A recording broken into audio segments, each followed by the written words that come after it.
Hi, I'm Jo from J.H.Leather, and in this video I'm going to show you how to do traditional lacing. And we're going to do that on a dog collar, but you can use this technique on reins or belts or whatever takes your fancy. Let's get started.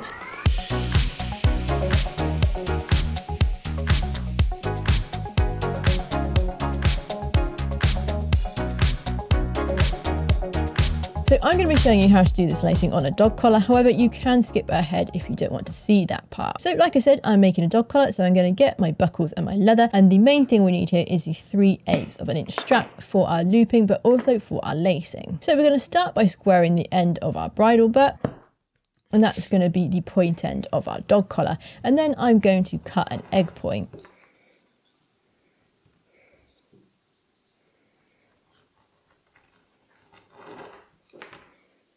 Now I've done that, I can start to mark out for my holes. So I like to do mine 2 inches from the very end of the leather, and then as this is a 3/4 inch wide collar, I'm going to do the holes 3/4 of an inch apart, and I want to mark 5 overall.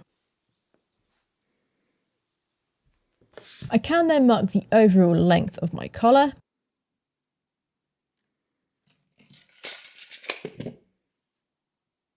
And then using a set square, I can just even that line up where my crew hole is going to go. And then I'm going to add 2.5 inches for this for the turn.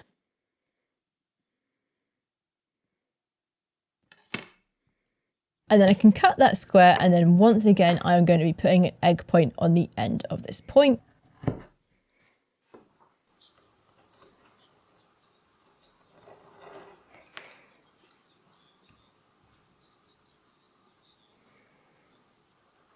And then what I'm going to do is actually flip that over, and on the flesh side at the turn end, I'm going to put a mark at 5 inches, and that's going to be where my turn finishes. And I can then do my edging. So I'm going to edge all the way around the nice grain side, and on the back, I'm going to edge everywhere except where that turn's going to be. Once I've done that, I'm going to split my looping. And now for mine, I'm going to use 1.5mm thick looping, and that's going to do me for my loop as well as my lacing. So I've cut a bit off for my loop, and then what I'm going to do with the rest of it is I'm going to mark a line down the center, and then cut this with my knife, and we're going to have that so it's in half, so we've got 2 even pieces for our lacing.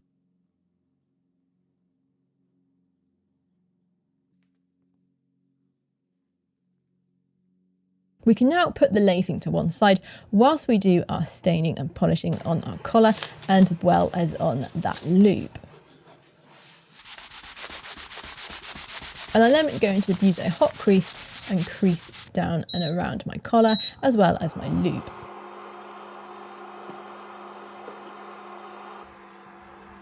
I'm then going to cut the loop to size by wrapping it around 2 thicknesses of my leather and then marking where they meet and cutting my loop to that size.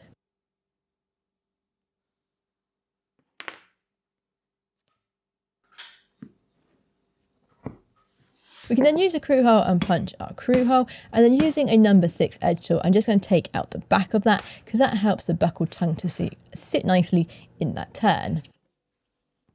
Once I've done that, I'm going to start my stitch marking. So I'm going to use my dividers, and on the point end of the collar, I'm just going to draw a little line so I can see where they meet at the end of that point.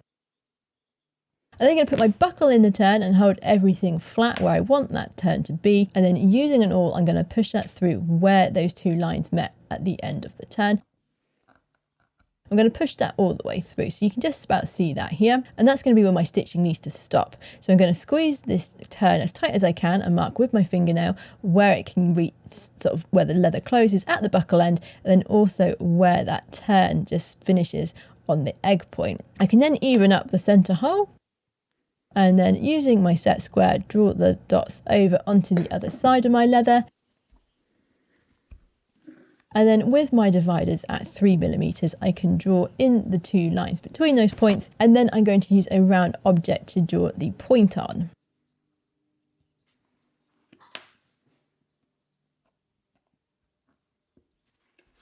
I am then going to stitch mark.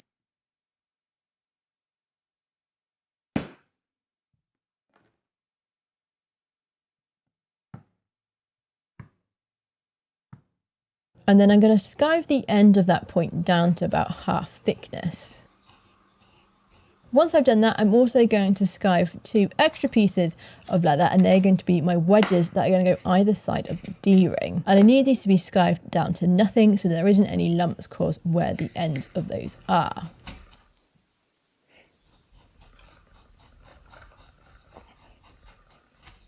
Once I've done that, we can then start to assemble the collar. So I am trying out glue for the first time for this one, but you can also use tacks if you prefer.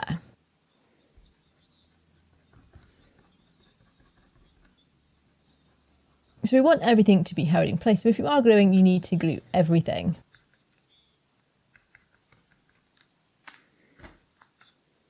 And when ready, you can then put the extra bits and pieces in that you need. So we can put the buckle in and the loop, as well as the first wedge, and then the D-ring and the second wedge that's going to go on the other side of the D-ring. And what those wedges do is just take up any of like the gapy space that there could be if we didn't have those wedges in.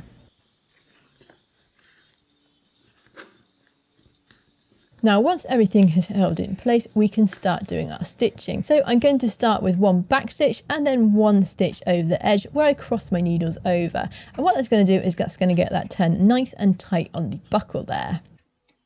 And then once we've done that, we're going to stitch this as I would any of my other dog collars using the double hand stitching method. And when I get to the D-ring, I'm going to do 1 long stitch over the D-ring, then go back and then go forward again. So there's going to be 3 stitches over that D-ring area. And then when we get to the end, you can pre-awl before you put your loop in and finish the stitching off that way. We can then re-stain and finish the collar. Now we want to do all our finishing touches on the collar now, and this will be the same if you're doing this on a belt or any reins, because once the lacing is in, you can't get to those areas as easily. So we're going to stain, polish and crease, and I'm also going to add some Tolkanol at this stage because I want those edges to be as finished as possible before I actually start doing any lacing.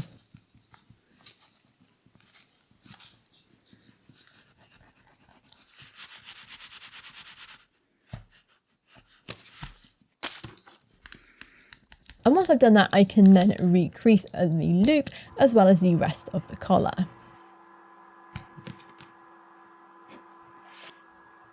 So that is the collar prepared. So what we're going to do now is actually start preparing for our actual lacing. So what we're going to do now is actually mark on where our stitching is going to go to actually hold the laces in place. So we're going to start by marking 1 1/4 inches from the last hole on our point end. And then from there, we're going to mark a further 1/4 inch and then 3/4 inch overall. And that's going to be where our stitching for our lacing needs to be. So you can then even them up onto the other side of your collar or your strap, and then we want there to be a 3/16 inch gap between these 2 lines because that is the width of our lacing, and so that when we do our stitching, that's going to be down the center of the 2 when they are squished together. You can then use a circle object and draw in the point for that, and then even up all the holes. So now we know where our stitching is going to be, we can mark our first hole, which is going to be 3/8 inch from where that stitching finishes. And then I'm going to do mine 1 inch apart, but you can choose whatever distance that you want. And we're going to work our way up and fit in as many as we can.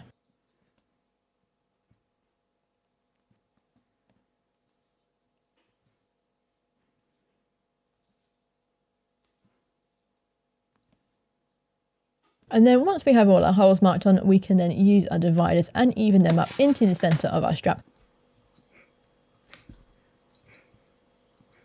We can then do our stitching.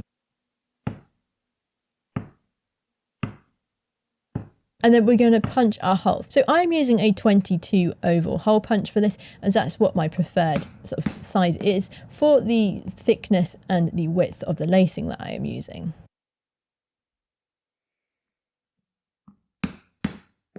Once I've punched all the holes, I can now get my lacing ready. Now, I like to do this where my lacing is sort of damp, which is why I am now going to stain it here rather than when I was staining the rest of the collar. And this can be a bit messy because we want to get those nice and stained. Once we've rubbed the stain in, we can then, if you want to, put a crease line down the center of these laces. And then we're going to square the ends and then skive one end of each lace down to nothing. And we're going to glue them together. And once the glue is tacky, we can then stick them together. And then we're going to use a stitch mark and we're going to stitch mark down that center line.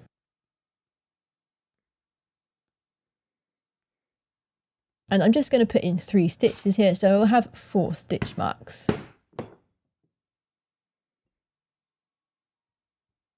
And once you've done your stitch marking, you can then double or single hand stitch the 2 laces together. So now our laces are together, we can start to do our lacing. So we want to make sure that that join that we have just stitched is in the center of our strap. And now this first one is the most awkward to do. So we're going to hold that join in the center and we're going to put our laces around from the back and down through into that first hole. And you can tape at the ends of your lacing here, and that makes it a little bit easier to just get those ends pulled through that first hole. And you can pull them either both together or one at a time, but the main sort of thing to do here is to get that join in the center of our strap. Now, if you don't, that's not a problem. You can use an awl and just wiggle the laces around and move it so that you do get that in the center of the strap.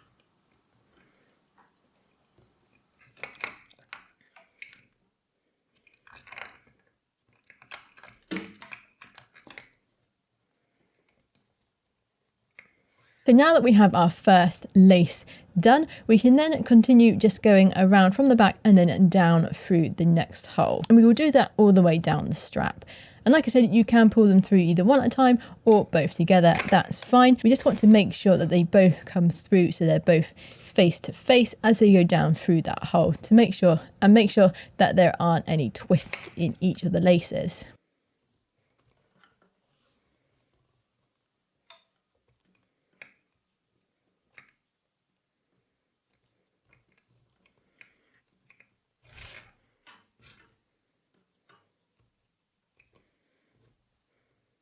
And so we're just going to continue going down through each of the holes. So we want to make sure that there are no kinks or twists in each of the laces, and we're going to put them face to face so they're facing inwards as they come down through the hole. And then you can pull them either one at a time or both together. It's up to you. And we want them to be nice and tight. And that is it. That's all we're going to do. We're just going to do that all the way around, or all the way down this collar. Now, if you were making or doing a pair of lace reins, you would actually start your lacing from the bottom billet end of the rein and work your way up towards the hand part. But on this dog collar and on a belt, I like to do them this way around because all the points will then be facing the same way. So we're going to have our points from our buckle turn facing down the strap. Our laces are going to be pointing down the strap, and then we've got our stitching where the laces are going to be fixed, and that is also facing down the strap. So it just gives it a nice aesthetic that everything is pointing the same way. Now, if you don't like that, that is absolutely fine. You can do it the other way around if you want, but for me, this is how I like to do it on dog collars and on belts, just so everything is sort of facing the same way and is nice and neat and tidy. Now, when we get to the last hole, what we're going to do is just keep those laces in because we're going to chop them off to size. So hopefully your collar will now look a bit like this, and you can see this is looking really nice.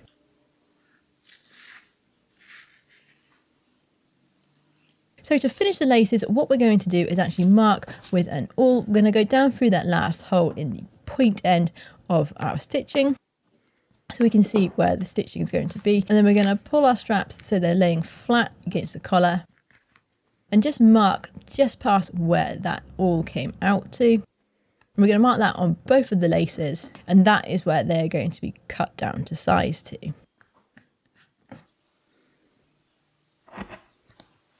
What I'm going to do now is also draw around a circular object and draw on a point. Now, I'm not going to cut this just yet, but there is going to be a point there.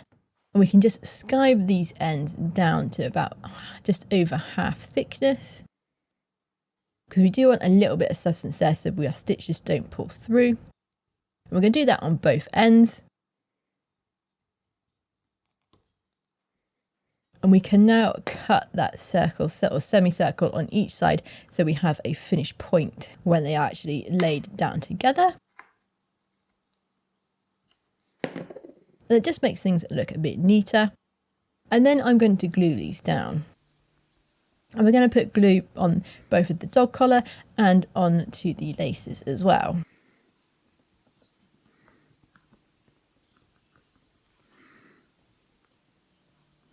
And once that glue has gone tacky, we can then glue the ends of the lacing down nice and flat and as central as possible.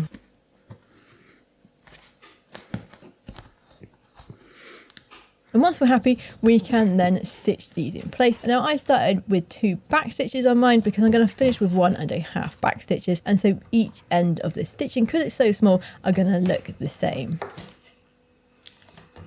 Once you've done your stitching, you can then trim them off, and then I'm going to put a bit of PVA glue on mine because I'm using linen thread.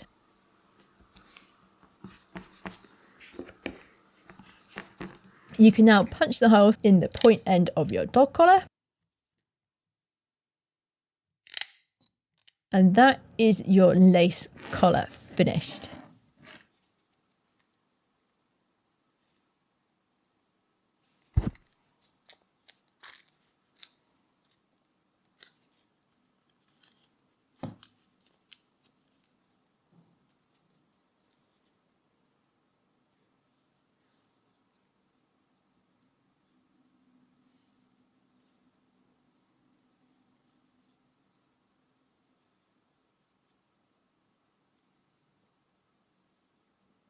So that is it for this video. Hopefully you now understand the techniques involved in lacing leather and you can now apply that to your own projects.